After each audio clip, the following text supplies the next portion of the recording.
বিসমিল্লাহির রহমানির রহিম। ত্রিকোণমিতি 7.6-এর 90% অঙ্ক আসে এই তিনটা প্যাটার্ন থেকে। আজ এগুলো একদম সহজ করে দিচ্ছি। প্রথমে আমি এই তিন প্যাটার্ন অঙ্কগুলো করার জন্য যে সূত্রগুলো লাগবে, দেখো পাশে আমি দাগ দিয়ে এই সূত্রগুলোকে প্রেজেন্টেশন দিয়ে রাখলাম। আমরা অঙ্ক করার সময় এই সূত্রগুলোকে এখানে ইমপ্লিমেন্ট করব। এখন দেখো কি দেওয়া আছে, plus B plus C is equal to pi দেওয়া আছে। আমাকে প্রমাণ করতে হবে cos A minus cos B plus cos C is equal to 4 cos A by 2 sine B by 2 cos C by 2 minus 1। তো আমরা প্রথমে প্রেজেন্টেশন দিলাম, দেওয়া আছে দিয়ে plus B plus C is equal to pi. তারপর আমরা নিয়ম মোতাবেক আমরা বাম পক্ষ লিখলাম। এখন এই অঙ্কটা করার সময় তুমি চারটা কথা শুধু মনে রাখলেই অঙ্কগুলো শেষ হয়ে যাবে। প্রথম কথা, যে প্রথম যে দুইটা পদ আছে, এই দুইটা পদের মধ্যে তুমি সিডি সূত্র ফেলবে। সিডি সূত্রটা কি দেখো, আমি এখানে লিখে দিছি যে সিডি সূত্র, এই যে cos C minus cos D. আমরা যদি এটাকে সি কল্পনা করি আর এটাকে ডি কল্পনা করি, তাহলে দেখো আমাদের এই 4 নম্বর সূত্রকে ফলো করতেছি আমরা। Cos C minus cos D equal to 2 sine C plus D by 2 sine D minus C by 2। আমি এখানে বৃত্ত চিহ্ন দিয়ে রাখলাম কারণ এই সূত্রের অঙ্ক সবচেয়ে বেশি আসে, কারণ এখানে ছোট্ট একটা প্যাচ আছে, এই প্যাচটার জন্য অঙ্কটা আসে। ডি সি মাইনাস ডি হয় না, ডি মাইনাস সি হয়। তাহলে আমরা যদি এই সূত্রটা পেলি, দেখো এই যে cos C minus cos D, তাহলে 2 sine A plus B by 2 into sine B minus A by 2। তার মানে আমরা এ কে সি কল্পনা করলাম, বি কে আমরা ডি কল্পনা করলাম। এবার হলো দ্বিতীয় কথা যেটা মনে রাখবা, এই সূত্র ফেলার সাথে সাথে দেখবা যে এখানে এ প্লাস বি চলে আসছে। তখন এ প্লাস বিকে চেঞ্জ করে সিতে নিতে হবে। সেই ব্যবস্থা ওরা করে দিছে, প্রশ্নে দেওয়া আছে মধ্যে A plus B plus C equal to pi. তাহলে A plus B equal to pi minus C. দেখো এ প্লাস বির পরিবর্তে আমরা পাই মাইনাস সি লিখলাম।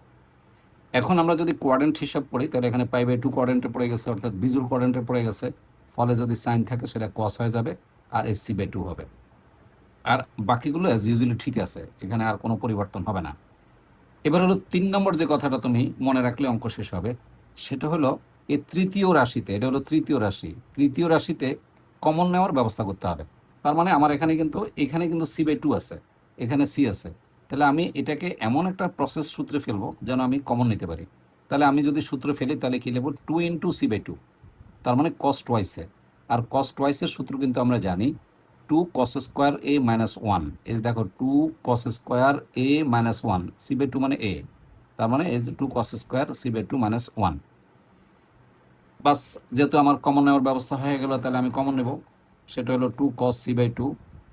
যদি আমি কমন নিই তাহলে এখানে থাকবে sine B minus A by 2 sine B minus A by 2 plus এখানে যেহেতু 2 কস সি বাই 2 চলে আসছে, তাহলে একটা কস সি বাই 2 1 2 থেকে যাবে, এই মাইনাস 1 ঠিক থাকবে।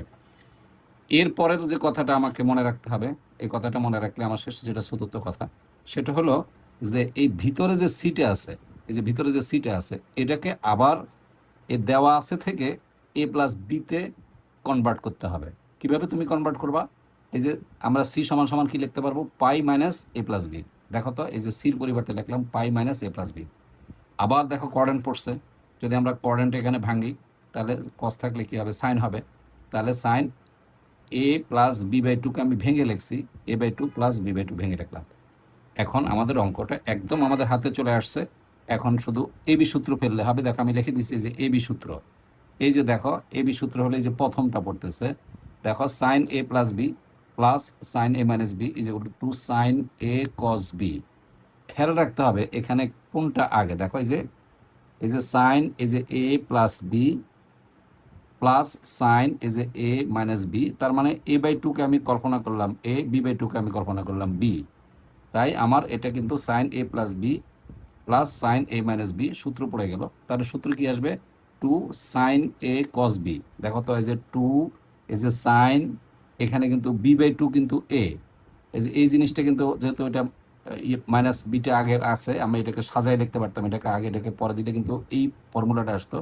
তাহলে কি আসবে, সাইন বি বাই 2 এটা আগে আসবে, sine B by 2 into cos A by 2। তারপর আমরা নর্মাল রেখে দিলাম, 2 2 4 করে দিলে আমার এখানে হয়ে গেল। 4 করে দেওয়ার সাথে সাথে কিন্তু আমার অঙ্কটা মিলে গেল এবং আমার ডান পক্ষ চলে আসছে। এই জাতীয় যে অঙ্কগুলো আছে অঙ্কগুলো তুমি পারবে। এটা হলো প্যাটার্ন নাম্বার 1। এবার আসি আমরা প্যাটার্ন নাম্বার 2।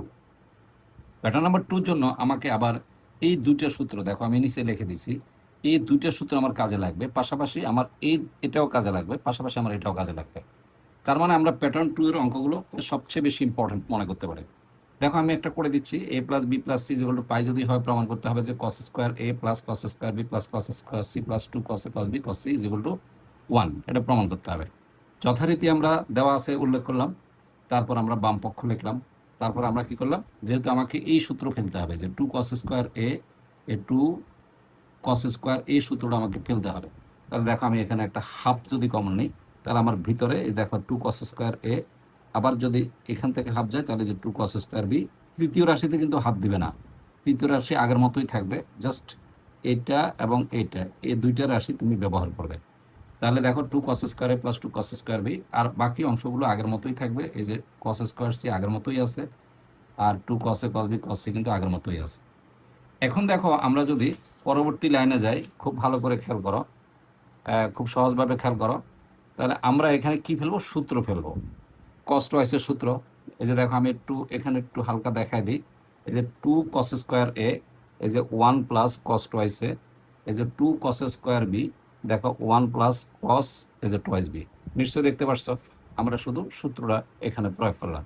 তাহলে যদি সূত্র প্রয়োগ করি, তাহলে আমার সূত্র প্রয়োগ করার পর কি থাকে, একে আর একে যোগ করলে 2 হবে, ডেফিনেটলি 2 হলো, আর বাকিগুলো আমার cos twice a plus cos twice b, আর বাকি অংশগুলো অপরিবর্তিত থাকবে, এগুলি আমরা কথা না বলি। এখন দেখো আমি যদি এই হাফ দিয়ে এই ভিতরের পুরো রাশিটাকে গুণ করি, তাহলে হাফ আর 2 গুণ করলে হবে 1, আর এই বাকি দুইটা অংশের সাথে, এই দুইটা অংশের সাথে কিন্তু হাফ থেকে যাবে, দেখো যে হাফ থেকে গেল। এখন আমরা এটাকে আবার cos c plus cos d সূত্র ফেলবো। তোমরা অবশ্যই জানো cos d plus cos d, তার মানে কল্পনা করবা এটা c আর কল্পনা করবা এটা d, তাহলে cos c plus cos d, তাহলে 2 cos, এই যে c plus d by 2 into cos, এই যে c minus d by 2। c মানে হলো টুয়াইস এ, আর d মানে হলো টুয়াইস b। বারবারই বলে দিচ্ছি যেন না ভুল না করো। তাহলে এখন যদি এটা কাটাকাটি চলে যায়, তাহলে কি থাকবে দেখো, cos a plus b into cos a minus b থাকবে, আর বাকি অংশগুলো ঠিক আগের মতোই হবে।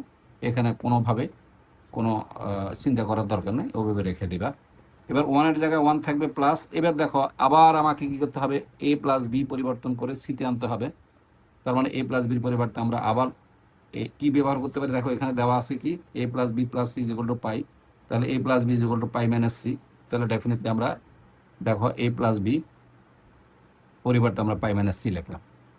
এখন আমার কমন নেওয়ার ব্যবস্থা করতে হবে, কমন নেওয়ার ব্যবস্থা অটোমেটিক্যালি আছে, দেখো এই যে অটোমেটিক্যালি কমন নেওয়ার ব্যবস্থা আছে, এখানে নতুন করে আর ব্যবস্থা করার দরকার নেই। যদি অন্য কিছু থাকতো তাহলে আমরা ব্যবস্থা করে দিতাম কসের সূত্র ফেলে।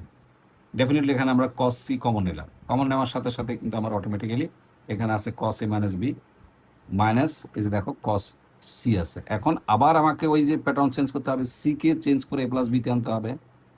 আবার বলতেছি c কে চেঞ্জ করে a প্লাস বিতে আনতে হবে। দেখো c কে যদি আমরা চেঞ্জ করি, এই যে দেখো এখানে c আছে, এই যে c সমান সমান পাই মাইনাস a প্লাস বি, দেখো এই যে পাই মাইনাস a প্লাস বি। তাহলে যেহেতু এটা কোয়াড্রেন্টে পড়ছে, কোয়াড্রেন্টের হিসাব তোমরা তো অবশ্যই জানো কোয়াড্রেন্টের হিসাব কি আছে। যদি আমরা এভাবে বলি কোয়াড্রেন্টের হিসাবে, তাহলে এখানে পাই মাইনাস, এই যে পাই মাইনাস, তাহলে এটা কার ঘর, এটা সাইনের ঘর, কিন্তু আছে কি কস, তাহলে ডেফিনেটলি এখানে একটা নেগেটিভ চিহ্ন আসবে। এই নেগেটিভে আর নেগেটিভে কি হলো, পজিটিভ হয়ে গেল। এখন দেখো একেবারে সহজ হয়ে গেল, এই যে cos a plus B plus cos a minus B, cos a plus B plus cos a minus B, একটু ভালো করে দেখো, cos a plus B plus a minus B, এই যে দেখো এই যে এই 3 নম্বর সূত্রটা পড়ছে, cos a plus B plus cos a minus B, এই যে 2 cos a cos b। Definitely যদি আমরা এই সূত্রটা প্রয়োগ করি এখানে দেখো তো খুব সহজ, এই যে দেখো 2 cos a cos b। আর এই এখানে যেহেতু আমার এখানে যেহেতু আমার মাইনাস আগে চলে আসছে, মানে আগে আমরা মাইনাসটাকে পাস করে দিলাম, দেখো খেয়াল করে দেখো আগে আমাদের কি আসলো, এখানে এই যে এটার জন্য মাইনাস আসছে আমার। এই যে দেখো যখনই আমরা এখানে এই জায়গাটা চেঞ্জ করছি, এই জায়গাটা চেঞ্জ করছি, তখন আমার কিন্তু এখানে প্লাসটা মাইনাস হয়েছে। কীভাবে মাইনাস হয়েছে, কারণ আবারও দেখাচ্ছি, এই যে পাই মাইনাস সি, তাহলে এই যে পাই মাইনাস সি এটা কিন্তু সাইনের ঘর, কিন্তু এটা আছে কস, তাই এই প্লাসটা কী হয়ে গেছে, মাইনাস হয়ে গেছে। এখন আমরা অটোমেটিক্যালি এই ভিতরে গুণ করে দিলাম, তাহলে 2 এই যে cos A cos B cos C minus, আর এটা আছে প্লাস। এখন এটা আর এটা কাটাকাটি যাবে, যাওয়ার সাথে সাথে 1 হয়ে যাবে এবং আমার ডান পক্ষ চলে আসবে। নিশ্চয় তুমি অঙ্কগুলো বুঝতে পারছো। এই অঙ্কগুলো তুমি দেখবা, হ্যাঁ, খুব ভালোভাবে ভিডিওটা দেখবা, এবং কোনো প্রশ্ন যদি তোমার অ্যারাইজ হয় বা কোনো প্রশ্ন মনে আসে, তুমি কমেন্টসে লেখো, আমি তোমার প্রশ্নের উত্তর সাথে সাথে দিয়ে দিব। ক্লাসটা কেমন লাগলো সে বিষয়েও তুমি কমেন্টস করবা, তাহলে আমি আরও ভালো ভালো ক্লাস তোমাকে উপহার দিতে পারবো। এখন দেখো আমার প্যাটার্ন 3 নম্বর প্যাটার্ন অঙ্ক, এটাই কিন্তু এই অধ্যায়ের লাস্ট প্যাটার্ন। দেখো কি দেওয়া আছে, এটা সহজ বেশি। a plus B plus C is equal to n pi হলে প্রমাণ করা যে tan a plus tan b plus tan c is equal to tan a into tan b into tan c। এরকম 5-6টা অঙ্ক আছে প্যাটার্নের। তো দেওয়া আছে এখানে a plus B plus C is equal to n pi, তাহলে a plus B is equal to n pi minus c।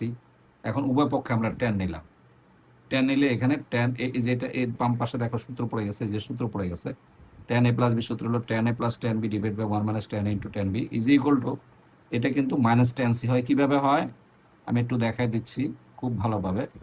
n pi, n এর মান যদি 1 হয় তাহলে যে পাই মাইনাস সি, তার মানে এই ঘরে পড়ে।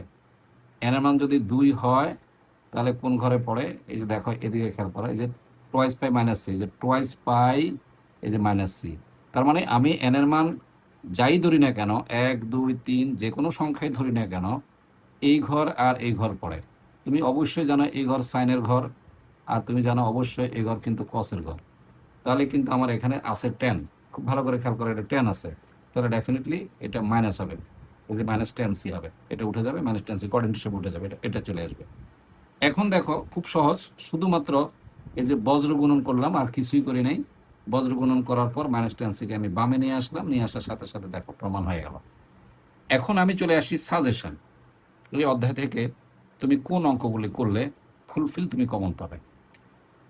আশা করি এর বাইরে আসার কথা না। তুমি রূপন্তী প্রকাশনের বইটা ফলো করবে, কারণ রূপন্তী প্রকাশনের বইয়ে প্রেজেন্টেশন অনেক সুন্দর, স্টুডেন্ট বান্ধব, মানে প্রেজেন্টেশন। এখন দেখো, তাই আমি রূপন্তী প্রকাশনীর বই থেকেই তোমাকে সাজেস্ট করে দিচ্ছি। আমি যে অঙ্কগুলো এখানে দেখিয়ে দিলাম এর বাইরে কোনো অঙ্ক করার প্রয়োজন পড়বে না। 1-এর 1 2 3 আর 7 করবে, এটা হলো আমাদের প্যাটার্ন 1, এটা প্যাটার্ন 1। এবার আসো 2-এর 2 2-এর 1 2 3 এবং 6 করবে, আর 3-এর 2 আর 4 করবে, এটা হলো ডেফিনেটলি প্যাটার্ন 2, এটা হলো প্যাটার্ন 2। এবং এটাও প্যাটার্ন 2, এই যে 4-এর 4 5 6 এবং 7, এটাও প্যাটার্ন 2-তে পড়বে। এই যে এরপরে হলো এই এটা প্যাটার্ন 3, আর এটাও প্যাটার্ন 2। তার মানে তুমি এই অঙ্কগুলো করার পরে এই সাজেশনের ভিতরে প্যাটার্ন 1 প্যাটার্ন 2 এবং প্যাটার্ন 3 আছে। আমি সাজেশনও দিয়ে দিলাম। আশা করি বোর্ডে আমরা একটা অঙ্ক পাবো। ক্লাসটা কেমন লাগলো জানাবে। কোনো প্রশ্ন থাকলে অবশ্যই কমেন্ট সেকশানে প্রশ্ন করবে, আমি অবশ্যই তোমাকে উত্তর দেব। অনেক ধন্যবাদ।